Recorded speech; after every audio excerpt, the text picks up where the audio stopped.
Asia cup 2025 നിലവിൽ group തല മത്സരങ്ങൾ പുരോഗമിക്കുകയാണ്.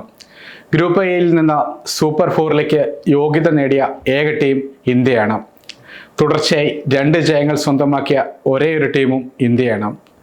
സൂപ്പർ ഫോറിലേക്ക് എത്തുന്ന രണ്ടാം ടീം ആരെന്ന് പാകിസ്ഥാൻ UAE മത്സരം കഴിയുന്നതോടെ വ്യക്തമാകും. ഈ മത്സരത്തിൽ ജയിക്കുന്ന ഒരു ടീമായിരിക്കും സൂപ്പർ ഫോറിൽ ഇന്ത്യക്കൊപ്പം ഇടം പിടിക്കുക. ഇന്ത്യയുടെ അടുത്ത മത്സരം ഇനി ഒമാനുമായിട്ടാണ്. സെപ്റ്റംബർ 19 നടക്കുന്ന മത്സരം ഇന്ത്യയെ സംബന്ധിച്ചിടത്തോളം നിർണായക മത്സരമല്ല. കാരണം ആദ്യ 2 മത്സരങ്ങൾ ജയിച്ചതോടെ ഗ്രൂപ്പ് എയിൽ നിന്ന് സൂപ്പർ ഫോറിലേക്ക് കടക്കുന്ന ഏക ടീമായി ഇന്ത്യ മാറിക്കഴിഞ്ഞു. ഇന്ത്യ ഒമാൻ മത്സരത്തിൽ ഇന്ത്യയുടെ ബെഞ്ച് ശക്തി പരിശോധിക്കാനുള്ള ഒരു മത്സരം കൂടിയായിരിക്കും. ഇന്ത്യ ഒമാൻ മത്സരത്തിൽ ഇന്ത്യ വിശ്രമം നൽകാൻ സാധ്യതയുള്ള 3 താരങ്ങൾ ആരെല്ലാമെന്ന് നമുക്ക് പരിശോധിക്കാം. ഏഷ്യ കപ്പ് 2025 ഇന്ത്യയുടെ ആദ്യ 2 മത്സരങ്ങളിൽ മികച്ച പ്രകടനം കാഴ്ചവെച്ച താരമാണ് Jasprit Bumrah.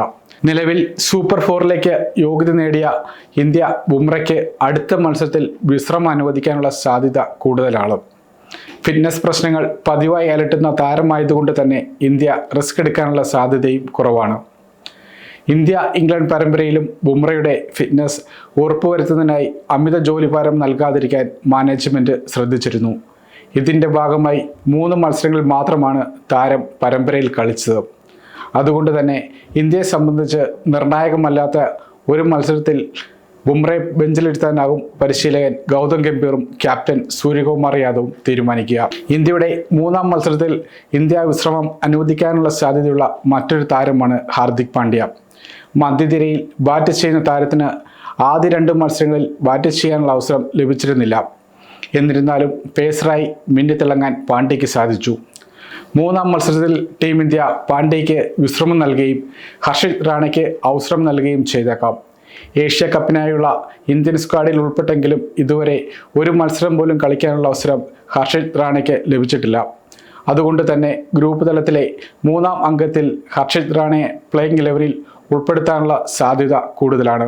Wicket keeper ബാറ്റ്സ്മാനായി playing 11-ൽ അവസരം ലഭിച്ചെങ്കിലും ഇതുവരെ ബാറ്റ് ചെയ്യാനുള്ള അവസരം മലയാളി താരം സഞ്ജു സാംസണിന് ലഭിച്ചിട്ടില്ല. എന്നാൽ വിക്കറ്റ് കീപ്പിങ്ങിൽ താരം മികച്ച പ്രകടനം കാഴ്ചവെക്കുന്നുമുണ്ട്. സൂര്യകുമാർ യാദവ് 2020 ക്യാപ്റ്റനായ ശേഷം ഓപ്പണർ റോളിലേക്ക് എത്തിയ സഞ്ജു മികച്ച പ്രകടനം കാഴ്ചവെച്ചെങ്കിലും ഏഷ്യ കപ്പ് ടീമിലേക്ക് ശുഭ്മാൻ ഗിൽ എത്തിയതോടെ ആ സ്ഥാനം നഷ്ടമാവുകയായിരുന്നു. ഇന്ത്യയുടെ 3ാം മത്സരത്തിൽ സഞ്ജുവിന് വിശ്രമം നൽകുകയും ജിതേഷ് ശർമ്മയുടെ പ്രകടനം എങ്ങനെയായിരിക്കുമെന്ന് വിലയിരുത്താൻ അദ്ദേഹത്തിന് അവസരം നൽകാനും സാധ്യതയുണ്ട്. എന്നാൽ ഇതിനുള്ള സാധ്യത വിരളമാണെന്നാണ് ഏറ്റവും പുതിയ റിപ്പോർട്ട്. 1ാം നമ്പർ വിക്കറ്റ് കീപ്പറായി സഞ്ജു തന്നെ തുടരുമെന്നാണ് പുറത്തുവരുന്ന റിപ്പോർട്ട്. സമയം മലയാളം വാർത്തകൾ ഇനി ടൈംസ് ഓഫ് ഇന്ത്യ സൂപ്പർ ആപ്പിലും. ഇതിനായി പ്ലേ സ്റ്റോറിൽ നിന്നോ ആപ്പ് സ്റ്റോറിൽ നിന്നോ times of India app install ചെയ്യൂ. മലയാളം ഭാഷ തിരഞ്ഞെടുക്കൂ. വാർത്തകൾ ആസ്വദിക്കാം. എല്ലാം ഇനി സമയത്തിൽ.